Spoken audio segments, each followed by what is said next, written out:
Eu me arrisco a dizer que quase todas as aplicações vão ter que criar um registro em um banco de dados em algum momento, para alguma entidade, para algum contexto.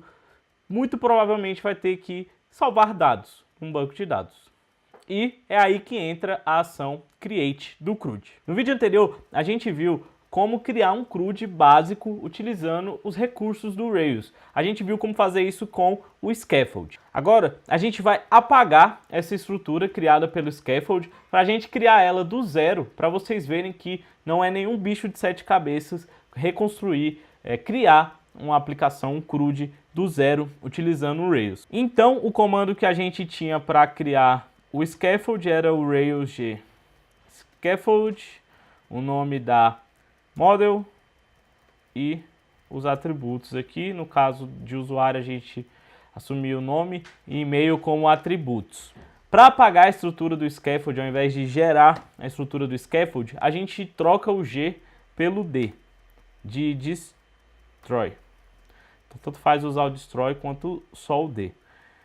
E a gente vai passar aqui uma flag no --no migration para ele não apagar os arquivos de migração que a gente tinha, que é para manter o as alterações do nosso banco de dados consistentes. Então aqui ele vai apagar todos os arquivos que ele tinha gerado, model, view, teste, controller, rota, e aqui provavelmente ele apagou a model junto com esses arquivos. Então, para a gente ter a nossa model de volta, eu vou gerar ela aqui de novo, mas só porque a gente teve que apagar a título de exemplo. Pronto, aqui agora a gente já está com a nossa model. Como a migration estava lá, ele não apaga, ele não sobrescreve e ele já utiliza a que está lá porque não mudou. Então agora a gente já tem model, apagamos a estrutura do Scaffold e vamos começar do zero a criação de usuário. Para a gente começar, a gente tem que seguir a arquitetura do Rails.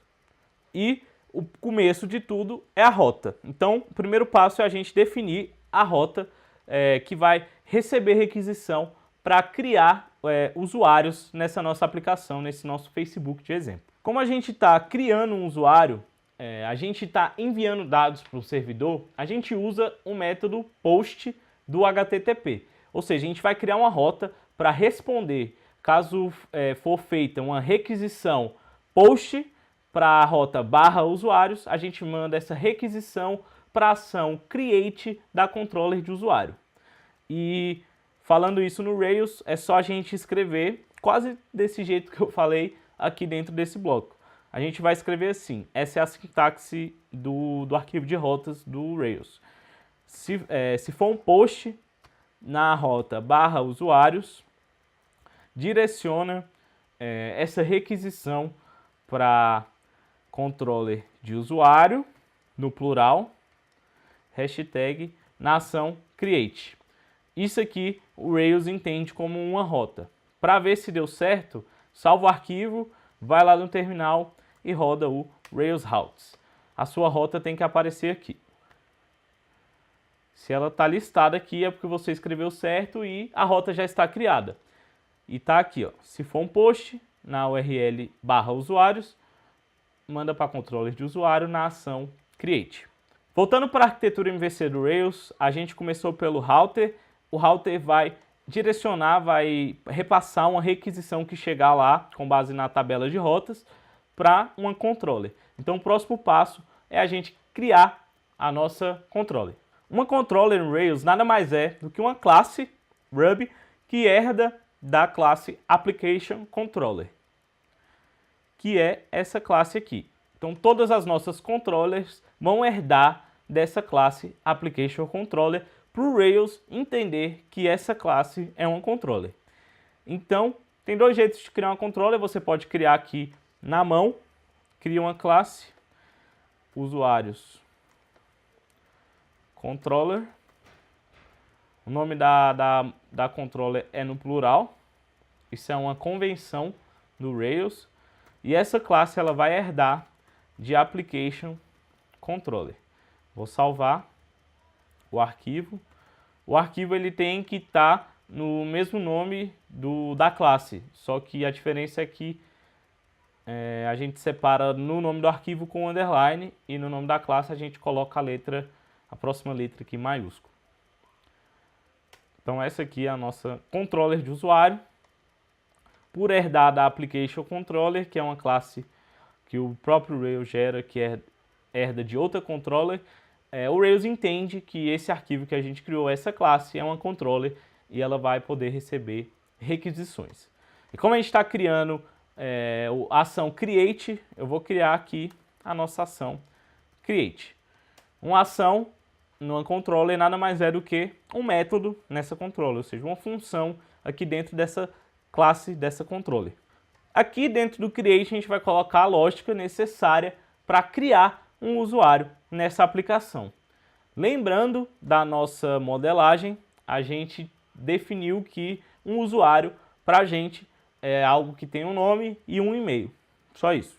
Então, para criar um usuário, eu vou esperar que alguém me mande o nome e o e-mail e eu vou cadastrar esse nome e e-mail no meu banco de dados e criar um usuário para esse nome e e-mail. Então, para a gente criar um usuário, a gente vai precisar dos parâmetros, ou seja, dos dados daquele usuário, no nosso caso, nome e e-mail. Então, de onde vai vir esses dados, esse nome e e-mail? Simplesmente vai vir de uma página que o usuário preencheu, de alguma tela do seu app, de alguma página do seu site, de um formulário, que ele digitou lá nome e e-mail. Você vai pegar esse nome, esse e-mail que ele digitou e vai fazer um post, uma requisição HTTP usando o método post para essa aplicação nossa, para esse nosso back-end em Rails, nessa rota /usuários. Para simular isso, eu vou usar o RESTed, que é essa extensão do Firefox, que permite a gente fazer essas requisições. Então, a gente colocaria aqui um post, a URL da nossa aplicação, no meu caso aqui é o localhost, eu estou rodando na minha máquina. Se você estiver rodando no CodeAnywhere, você tem que pegar o nome da sua máquina lá. E lembrem de que isso aqui só vai funcionar se o servidor da aplicação estiver rodando. E agora que eu percebi que a porra da garrafinha da Hotmart está aqui. Apenas um merchanzinho básico. A nossa rota de criação de usuários é a /usuários, post em /usuários, e aqui a gente enviaria os dados que são necessários para cadastrar um usuário, ou seja, a gente mandaria o nome da pessoa, por exemplo, aqui no nome, Júlio. E o e-mail, a gente colocaria o e-mail. Estou usando essa extensão aqui só para facilitar, mas a gente faz isso também através de bibliotecas que permitem a gente fazer requisições HTTP. A gente vai usar uma no front-end, que é o Axios, mas isso aqui já serve para esse propósito. Então, isso aqui é como se alguém estivesse digitando esses dados em um formulário, na sua página, numa tela do seu app, etc. Então, se a gente mandar essa request, vai bater nessa controller. Esses daqui são os dados que vão chegar lá na controller, simulando aqui um formulário que o usuário vai estar preenchendo na sua página. Lembrando que para essa requisição aqui funcionar, você tem que estar com o servidor rodando, ou seja, você tem que rodar o Rails Server para ele subir a sua aplicação e ela começar a aceitar requisições. Então, se a gente enviar aqui e mandar a requisição, vai chegar lá, só que o back-end não respondeu nada, ou seja, nenhum conteúdo, no content. A requisição chegou aqui no back-end, ele mostra aqui pra gente no terminal. Então, ó, ele falou, alguém deu um post em /usuários. Só que como não tinha nada, a gente não fez nada aqui, realmente ele respondeu nada. Então, vamos colocar aqui para ele renderizar um texto qualquer, um texto em claro, por isso que a gente usa essa chave plain. Vamos colocar aqui teste de rota, que é só para ver se a nossa rota está funcionando, está chegando na controle. Se ele responder isso aqui, é porque está funcionando. Vou mandar aqui de novo a requisição. Então, como é que a gente acessa esses dados que são enviados lá pelo front-end como que a gente pega esses dados na nossa controller para tratar esses dados, para poder salvar no banco de dados, pesquisar e etc. No nosso caso, para salvar no banco de dados. O Rails fornece para a gente uma hash chamada params, que é uma hash que a gente já conhece do Ruby, e todos os parâmetros que forem enviados vai estar aqui dentro. Então, se a gente manda nome, a gente acessa nome assim, e se a gente manda e-mail, o e-mail vai estar aqui nessa hash params, beleza? Então, vamos ver aqui se deu certo. A gente vai fazer o post aqui, os dados aqui, nome e e-mail, e a gente tem que, um pequeno detalhe que o Rested não coloca aqui pra gente, a gente tem que falar pro back-end que o dado que a gente está mandando, ele é um JSON. Então aqui a gente tem que colocar um header, content type, dizendo para ele, cara, o que eu tô te mandando tá escrito em JSON. Não tenta ler de outro jeito, tenta ler de JSON. Que é isso aqui que a gente está fazendo. Essa request vai bater lá. Para a gente ver se está chegando o parâmetro, vamos mandar a controller responder com o próprio nome que foi enviado. Beleza? Então o que ela tem que responder aqui é o nome, no caso, Júlio. Tá aqui. Então, vou fazer a request.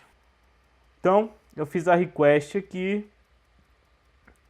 Então, o que ele tem que retornar, o que a controller vai responder para a gente é o nome do cara que está aqui, no caso, Júlio.